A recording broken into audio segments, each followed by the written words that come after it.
Welcome to Buckeyes Tomorrow Morning for Sunday, January 15th. I'm your host, Tom Orr. The Indiana game is in 230 days, the game against Michigan in 314 days. The 2022 college football season is just less than a week over. Georgia Bulldogs, of course, beat TCU by approximately 3 trillion points. Bill Bender of the Sporting News was there. He's my guest this morning. Bill and I are going to be talking a little bit about that game and a little bit about looking forward, taking a look at the way too early 2023 polls, which are undoubtedly of interest to everyone because they are every single year. But Bill, let's start with that bloodbath in LA on Monday night. Have you ever seen a game of that magnitude end up with anything even remotely like that kind of result? I think I was going through my head, Tom, and you and I have been in the box for some pretty epic Ohio State beatdowns, but I'm normally there when they play somebody at least in their zip code. And I was trying to think of the biggest blowout I've seen in a press box. That is definitely the one. I'm going to actually go back and look, but I think didn't Ohio State the one year they just trucked Nebraska like 50, I think it was like 52-3, and I was there for that one. But in terms of a big stage game, total domination, this is a dirty little secret of us writers. We kind of start writing when it's in hand, and I was pretty comfortable writing when it went to 31-7. Yeah, I heard from a couple people who basically had their columns filed at halftime of that game, and I don't think you had to go back and do any kind of meaningful rewrites at the end. Just plug in the score where the XX-XX is as a placeholder, and pretty much move on with life. I think the interesting question about all of that is we're going from a 4-team format to a 12-team format. Not this year, not 2023, but next year, 2024.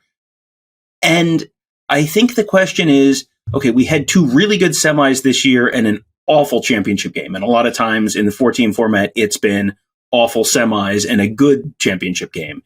So when this moves from a 4-team format to a 12-team format, do you think that's going to result in better or worse Final Four games? Are we going to get more parity in the Final Four or less when we go to a 12-team format?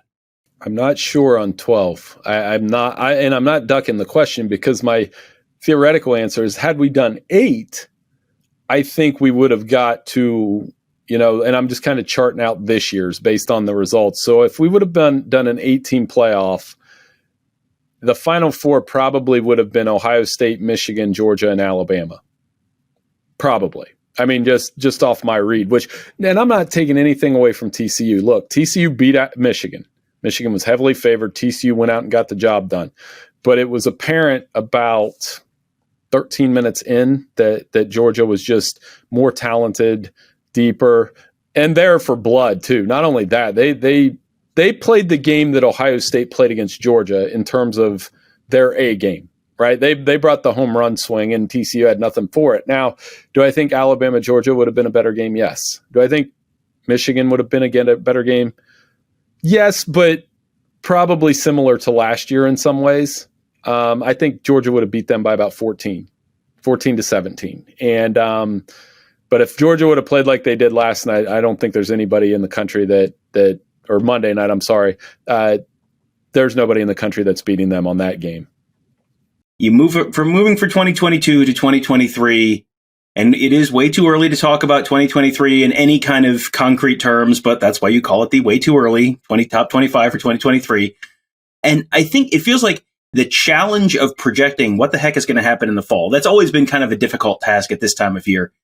But it feels like with the transfer portal and uncertainty over coaching changes, as of the time we're recording this, Jim Harbaugh is still the coach of Michigan. Will he be by the time the 2023 season rolls around? We don't know. So it feels like the challenge of this, with all of the crazy stuff going on in college football right now, this has to be even more of a shot in the dark at this time of year than it has been, even going back a season or two. Oh, for sure. And I think one of the hard parts about this year is if you look across the consensus way too early top 25s, which we did, I'm always one of those people that likes looking at Sports Illustrated and The Athletic and CBS and Action Network with Brett McMurphy. He always has a really good top 25 as well. The consensus top 5 or top 4 would be Alabama, Georgia, Michigan, Ohio State. Now, of those 4 teams, Michigan is the only one with their starting quarterback coming back, but they're also the only one whose head coach might be on an NFL sideline next year. So it does. And you account for the transfer portal, still a lot of movement to come there. Like you said, it's hard to project games in the fall. But I do think, and I get in trouble sometimes for saying this, I do think that the three schools with the most talent are Georgia, Alabama, and Ohio State. Now, Michigan's worked into that conversation, but they don't necessarily, I think part of their deal is Harbaugh's done a fantastic job developing the talent they have, which isn't necessarily the 4- and 5-star studded rosters that the other three have. Yeah, it does feel like, if you look at the 247 talent composite or the blue chip ratio that Bud Elliott has put forth a few years ago, it feels like there are kind of the three teams at the top of the sport, and then there's kind of another tier, and Michigan is definitely in, they're certainly earning their way into that top tier, but just in terms of pure roster talent, they're not quite there yet. That has not helped Ohio State at all the last couple seasons when they've played, but it has certainly shown up in the playoffs. So looking ahead, and this is obviously, everything is going to be a little bit controversial. It feels like the number one team this year, that is probably not going to be a particularly controversial thing. You've got Georgia number one, and after the last couple of years and with the way they've reloaded after losing 15 NFL draft picks last year, it feels like you kind of got to have them number one until someone else is number one at the end of the season. It's going to, the way I term Georgia right now, so they've won back-to-back, and you've got to respect that, especially like you said, losing the 15 guys. It's going to be an event when they lose. And the last three teams we've seen repeat in my lifetime, it was an event when Nebraska lost in 96. I remember where I was when Arizona State beat them. A guy on my high school team was actually on that roster. I remember where I was when the kick six happened, because that broke up Alabama's back-to-backer, their go for a three-peat. And I also remember where I was. We all remember where we were when Texas beat USC. So those three teams, it's going to, whenever Georgia does lose, and the remarkable thing about what they're doing, 29-1 the last two seasons, 33-1 when you got to go all the way back to 2020, I think it's like November 5th, Florida beat them. That's their last regular season loss. So what Kirby's been able to do is phenomenal. Obviously, Ohio State pushed them to the limit. They're one of the very few teams that have actually taken Georgia into a 4-quarter game in the last 2.5 years. So you leave that thinking, okay, Ohio State can compete with them, but they do, as you know, and you've heard and talked about, they got to close the deal in that game. And Alabama's the other one that's very interesting because they lose their quarterback, and this is another weird stat. They have not won a national title in once every 3 years under Saban. They haven't had a 3-year drought with Saban, which is just absurdly spoiled for them. Yeah, you go back and Ohio State has won 3 national titles. Yeah, it's 2014, 2002, and then, we do the air quotes for 1970, but really it's kind of 1968. And boy, it's, to win it as that many times in a, that frequently, I think it's still true. No player recruited by Nick Saban who's played 4 years has ever left Alabama without a national championship ring. That's a pretty good run. So you got Georgia 1, you got Alabama 2. 3 and 4, both Big Ten teams, both teams of some interest to the core audience of this podcast. You've got Michigan 3 and Ohio State 4. Is that just kind of, well, one has their starting quarterback back and the other one doesn't, and you kind of flip a coin? Yeah, I talked to Tim May about this, our friend, and we got in a little back and forth about it because there is a notion that some people felt that Ohio State maybe should have been ranked ahead of Michigan in the final AP poll based on their performance against Georgia. And I see the logic, I do, but Michigan beat Ohio State. And Michigan didn't lose twice. And when you're making polls and those kind of things, it's easier to put Michigan higher. Now, it is a 3A, 3B type situation for me. I think the two things for Ohio State, it's kind of where I was with Michigan a few years ago where, okay, Michigan has more things coming back. They're at home, and it's kind of on Ohio State to change that, even though their roster is more than equipped to go up to Ann Arbor and win. Obviously they've got to answer who's going to be quarterback if CJ leaves, as with time unless he left when I was at basketball practice tonight, Tom. I don't think he did. Marvin Harrison is back. The defense should be good. They've got more than enough motivation to go up to Ann Arbor and win that game.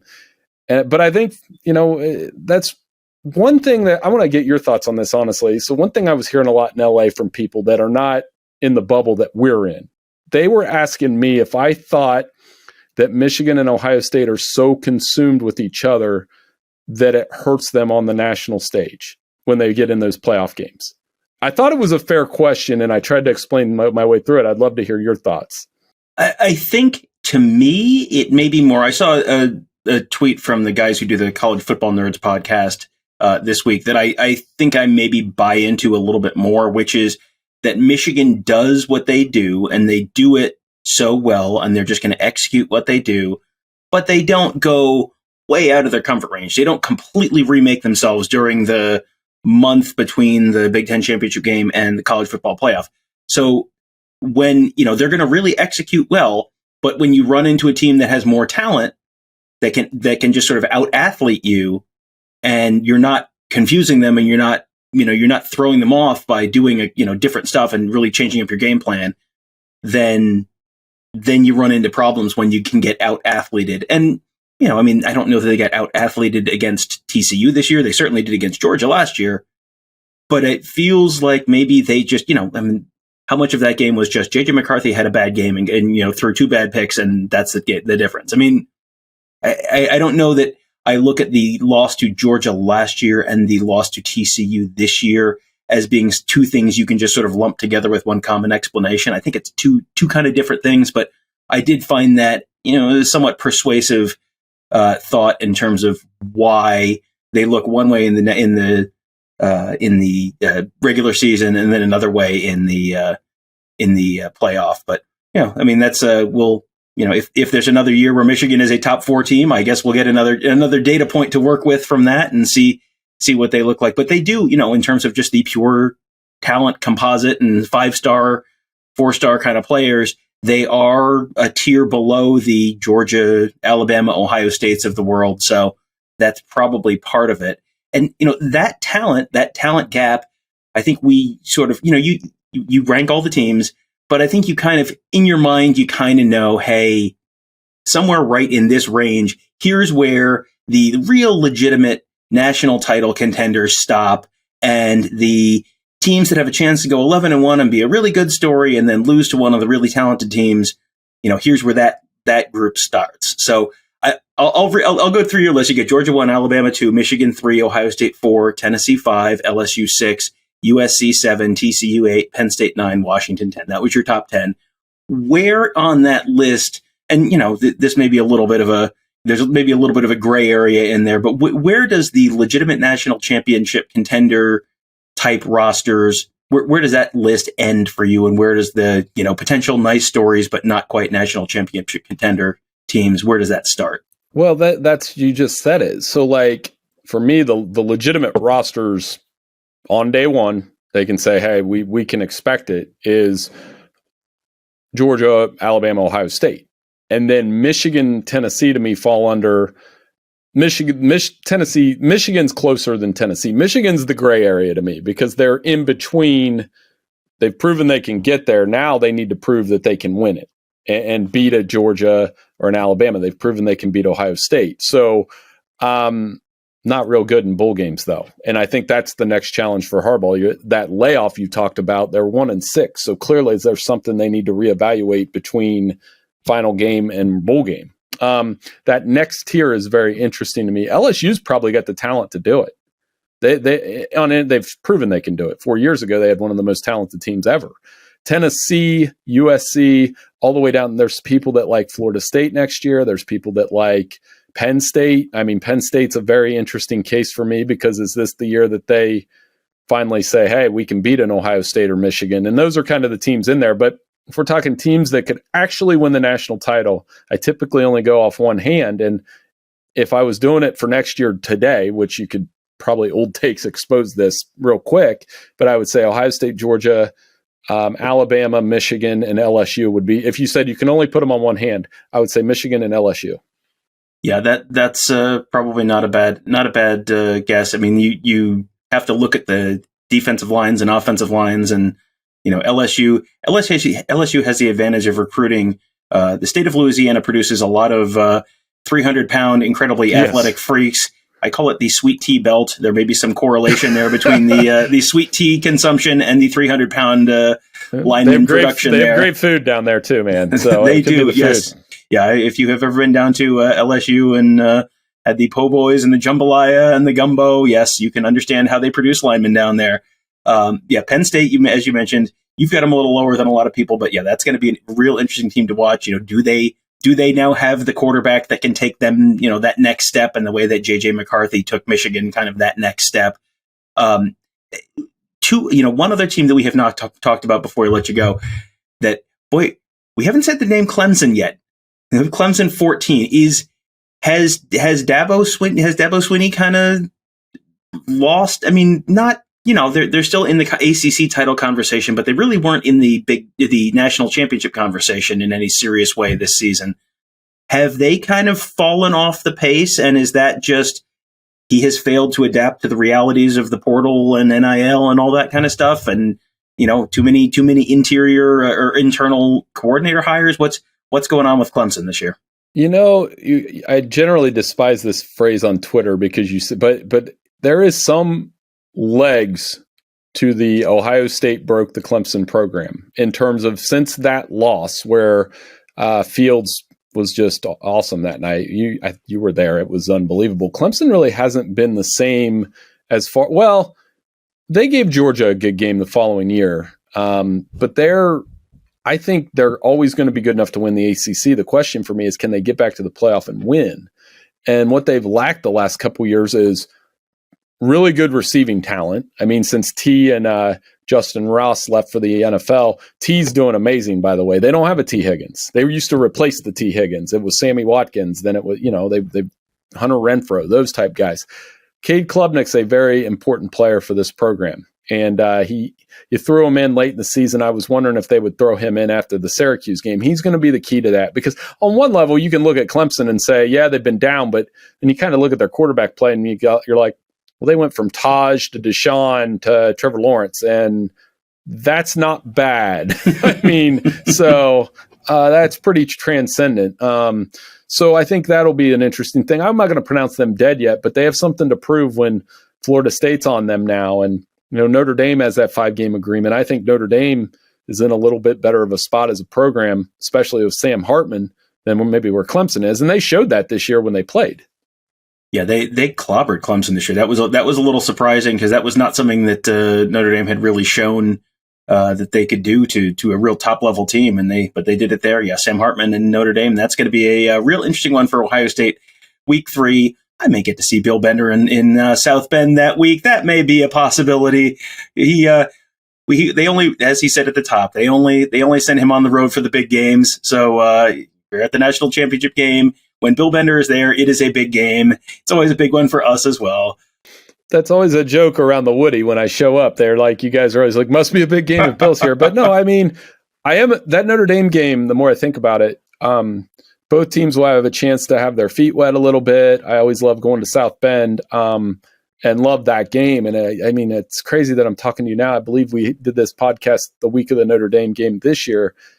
This season moves fast and it's fun. And it was a fun season, not the best title game. And, but I think this last year, the 14 playoff is going to be a lot of fun, Tom. Yeah, it should be a lot of fun. Got some real legitimate national championship contenders. You've got a king of the mountain and got a lot of people looking to knock him off. I keep going back to that clip of David Pollock talking about how Georgia's owning the sport and Nick Saban's sitting there and you could just see him shooting smoke pouring out his ears. Angry Nick Saban is always good for the sport. So should be in your top 6. You got 2 SEC East teams, 2 Big Ten East teams, 2 SEC West teams. Means we're probably going to have some pretty big regular season games there as well. So it should be a fun season. Bill, you as we said, you did the way too early top 25 and a way too early top 25 composite from all the national outlets. Let people know where they can find you on Twitter to find all that stuff. Yeah, I'm at Bill Bender 92 on Twitter at Sporting News. Fortunately for me in some ways, over the next couple weeks I'll be helping with our NFL coverage. So if you like the Bengals, I'll probably be in on that and Joe Burrow. And, I did pick in our Sporting News predictions. I don't know.